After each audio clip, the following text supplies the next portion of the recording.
एक बार मृत्यु के देवता ने अपने एक दूत को पृथ्वी पर भेजा। एक स्त्री मर गई थी, उसकी आत्मा को लाना था।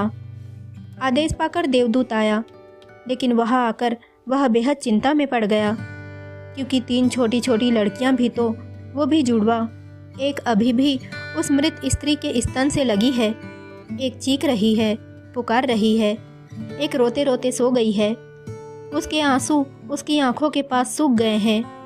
3 छोटी जुड़वा बच्चियां बेसुध और स्त्री मर गई है। कोई देखने वाला नहीं है। पति पहले मर चुका था। परिवार में और कोई भी नहीं है। इन 3 छोटी बच्चियों का क्या होगा? उस देवदूत को जब ये ख्याल आ गया तो वह बेहद दुखी मन से खाली हाथ वापस लौट गया और बिना उस स्त्री की आत्मा को लिए ही अपने धाम पहुंच गया। उसने जाकर अपने प्रधान देवता से कहा कि मैं न ला सका उस स्त्री की आत्मा, मुझे क्षमा करे। लेकिन आपको वर्तमान स्थिति का पता नहीं है। 3 जुड़वा मासूम बच्चियां हैं, छोटी छोटी, दूध पीती।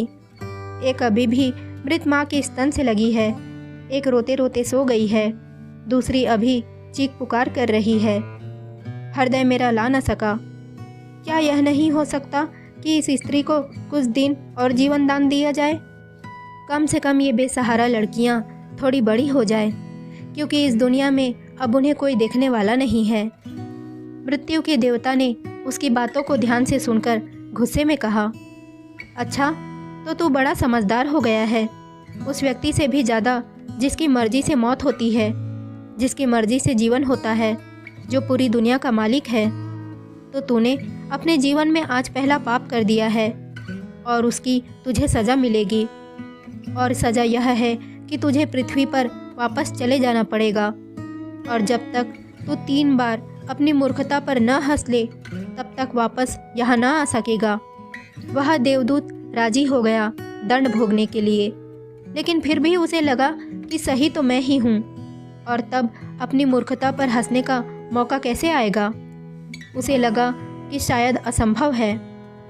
उस देवदूत को वापस पृथ्वी पर फेंक दिया गया। वही पास में ही जहाँ देवदूत बेसुध पड़ा हुआ था, एक मोची सर्दियों के दिन करीब आने के कारण कुछ रुपए लेकर अपने बच्चों के लिए गर्म कपड़े और कंबल खरीदने शहर जा रहा था। उसने राह के किनारे एक नंगे आदमी को ही पड़े हुए ठंड में ठिठुरते देखा। यह नंगा आदमी वही देवदूत है जो पृथ्वी पर फेंक दिया गया था। उस मोची को देवदूत की हालत देखकर दया आ गई और उसने कुछ सोच विचार कर बजाय अपने बच्चों के लिए कपड़े खरीदने के उस देवदूत के लिए कंबल और कपड़े खरीद लिए। देवदूत के पास न खाने के लिए कुछ था और न ही रहने का कोई ठिकाना। उस पर तरस खाकर मोची ने कहा कि तुम मेरे साथ मेरे घर चलो। अगर तुम्हें देखकर मेरी पत्नी नाराज भी हो जाए तो बुरा मत मानना, क्योंकि बच्चों और परिवार के कपड़े खरीदने के पैसे मैंने तुम पर खर्च कर दिए। इसे जानकर पत्नी ज़रूर नाराज होगी, लेकिन फिर सब कुछ दिनों में ठीक हो जाएगा। उस देवदूत को अपने साथ लेकर मोची घर लौटा, लेकिन न तो मोची को देवदूत की सच्चाई का पता था और न ही उसकी पत्नी को। जैसे ही देवदूत को लेकर मोची घर में पहुंचा तो उसकी पत्नी एकदम पागल हो गई, बहुत नाराज हुई, चीखी चिल्लाई। मोची के घर के माहौल को देखकर देवदूत पहली बार हंसा।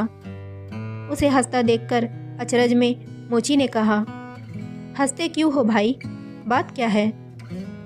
देवदूत ने गंभीरता से कहा, मैं जब 3 बार हंस लूँगा तब सब बता दूंगा, लेकिन फिलहाल मुझसे कुछ मत पूछो। दरअसल देवदूत पहली बार इसलिए हंसा क्योंकि उसने देखा कि इस मोची की पत्नी को पता ही नहीं है कि वह मोची एक देवदूत को अपने घर लाया है, जिसके आते ही घर में हजारों खुशियाँ अपने आप आ जाएंगी और उनके सारे गम दूर हो जाएंगे। लेकिन आदमी देख ही कितनी दूर सकता है। पत्नी तो इतना ही देख पा रही है कि उसने एक कंबल और बच्चों के कपड़े नहीं खरीदे। जो खो गया है वह देख पा रही है, जो मिला है उसका उसे अंदाज़ा ही नहीं है। घर में देवदूत आ गया है, जिसके आते ही हजारों खुशियों के द्वार खुल जाएंगे। इसीलिए देवदूत हंसा। उसे महसूस हुई अपनी मूर्खता, क्योंकि मोची की पत्नी अपने भविष्य को नहीं देख पा रही है जो उसके साथ होने वाला है। बहुत जल्दी ही, क्योंकि वह देवदूत था। कुछ दिनों में ही उसने मोची के सब काम सीख लिए और फिर उस देवदूत के बनाए जूते इतने प्रसिद्ध हो गए कि मोची कुछ महीनों के भीतर ही धनवान हो गया। साल होते होते तो उसकी ख्याति सारे प्रदेश में पहुंच गई कि उस जैसा जूते बनाने वाला कोई भी नहीं, क्योंकि वह जूते देवदूत बनाता था जो बेहद खूबसूरत हुआ करते थे। सम्राटों और राजाओं के जूते वहाँ बनने लगे। मोची के घर धन की बरसात होने लगी। एक दिन प्रदेश के सम्राट का आदमी मोची के घर आया और उसने एक बेशकीमती चमड़े के टुकड़े को देते हुए कहा कि यह चमड़ा बहुत कीमती है, आसानी से कहीं मिलता नहीं। सम्राट के लिए अच्छे जूते बना दो, लेकिन कोई भूल चूक नहीं करना। जूते ठीक और बिल्कुल बेहतरीन बनने चाहिए और ध्यान रखना कि जूते ही बनाने हैं, चप्पल नहीं, क्योंकि उस दौर में संभवतः रूस में जब कोई आदमी मर जाता है तब उसे चप्पल पहनाकर मरघट तक लेकर जाया करते थे। मोची ने भी सम्राट के आदमी की पूरी बात को समझकर देवदूत से कहा कि चप्पल मत बना देना, जूते बनाने हैं, स्पष्ट आज्ञा है और चमड़ा इतना ही है। अगर गड़बड़ हो गई तो हम मुसीबत में फंस जाएंगे, सम्राट जिंदा नहीं छोड़ेंगे। लेकिन पता नहीं उस देवदूत के दिमाग में क्या आया कि उसने एक चप्पल ही बना दिए। बाद में जब मोची ने देखा कि चप्पल बने हैं तो वह क्रोध से आग बबूला हो गया। वह डंडा उठाकर उसको मारने के लिए तैयार हो गया कि तू हमारी फांसी लगवा देगा, और तुझे बार बार समझाकर कहा था कि चप्पल बनाने ही नहीं है, फिर चप्पल किस लिए।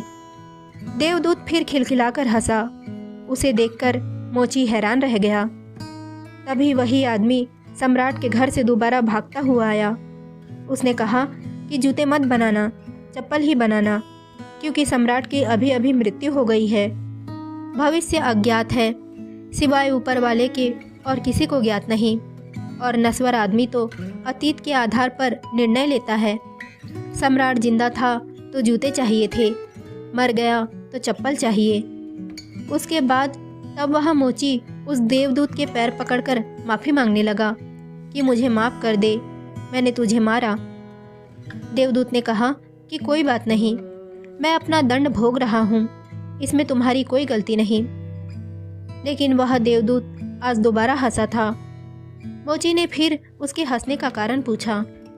उसने फिर कहा कि जब मैं 3 बार हंस लूँगा तब बताऊँगा। दरअसल वो देवदूत दोबारा हंसा, सिर्फ इसलिए कि भविष्य किसी को ज्ञात नहीं है, फिर भी लोग असीमित आकांक्षाएं, ईर्ष्या, घृणा और द्वेष रखते हैं, जो कि पूरी तरह व्यर्थ है। फिजूल की लालसा व लोभ करते हैं, जो कि कभी पूरी नहीं होती। हम याचक की तरह मांगते हैं, जो कभी नहीं मिलता, क्योंकि कुछ और ही मिलना तय है। हमसे बिना पूछे हमारी नियति घूम रही है और हम व्यर्थ ही बीच में शोरगुल मचाते हैं, चिंता करते हैं, परेशान होते हैं। चाहिए चप्पल और हम जूते बनवाते हैं। मरने का जब वक्त करीब आ रहा है तब जिंदगी का हम हंगामेदार आयोजन करते हैं। सिर्फ वर्तमान समय ही हमारा है, लेकिन हम भूत और भविष्य के बारे में दिन रात सोचकर बेमतलब की चिंता में मरे जा रहे हैं। अब उस देवदूत को लगने लगा कि वे बच्चियाँ, मुझे क्या पता भविष्य उनका क्या होने वाला है। मैं बेमतलब का उनके बीच में आया, क्योंकि होनी तो बहुत पहले से तय है। कुछ दिनों बाद एक तीसरी घटना घटी। एक दिन 3 लड़कियां उस मोची के यहाँ पहुँची। उन 3 लड़कियों की शादी हो रही थी, इसीलिए वे तीनों अपने लिए जूतों का ऑर्डर देने के लिए वहाँ गई थी। एक बूढ़ी महिला भी उनके साथ आई थी, जो बहुत अमीर दिख रही थी। देवदूत उन्हें देखकर पहचान गया। ये वही 3 लड़कियां हैं जिनको वह उनकी मृत माँ के पास छोड़ आया था और जिनकी वजह से वह दंड भोग रहा है। वे सब वर्तमान में बहुत स्वस्थ और सुंदर दिख रही हैं। उसने जानना चाहा कि क्या हुआ, उनके साथ यह बूढ़ी औरत कौन है। अब बूढ़ी औरत ने सब कुछ बताना शुरू किया। उसने कहा कि ये तीनों बच्चियां मेरी नहीं हैं। इनके जन्म के दौरान भूख और अभाव के कारण माँ के शरीर में दूध नहीं था और ये 3 जुड़वा बच्चियां, इनकी माँ इन्हें दूध पिलाते पिलाते ही मर गई। जब मैंने इन्हें देखा तो मुझे इन अनाथ बच्चियों पर दया आ गई। मेरे बच्चे नहीं थे, इसीलिए मैंने इन तीनों बच्चियों को गोद ले लिया। बूढ़ी महिला ने अपनी बात को आगे बढ़ाई और कहा कि अगर आज भगवान की कृपा से इनकी माँ जिंदा रहती तो भी शायद ये तीनों बच्चियाँ गरीबी, भूख, दीनता और दरिद्रता में ही बड़ी होती। माँ दुर्भाग्यवश भले ही मर गई हो, फिर भी ये तीनों बच्चियाँ बहुत बड़े धन वैभव व संपदा में पली और अब मेरे बाद सारी संपदा की ये तीन मालकिन हैं। फिलहाल इन तीनों का एक सम्राट के परिवार में विवाह हो रहा है। देवदूत फिर तीसरी बार हंसा और विस्तार से मोची को पूरी घटना बताई। उसने कहा कि भूल मेरी है, नियति बड़ी है और हम उतना ही देख पाते हैं जितनी समझ है, लेकिन जो कभी नहीं देख पाते बहुत वृहद विस्तार है उसका। मैं अपनी मूर्खता पर 3 बार हंस लिया हूँ। अब मेरा दंड पूरा हो गया और अब मैं वापस जा रहा हूँ। उसके बाद देवदूत को अपनी गलती का एहसास हुआ और वह वापस अपने धाम में लौट गया।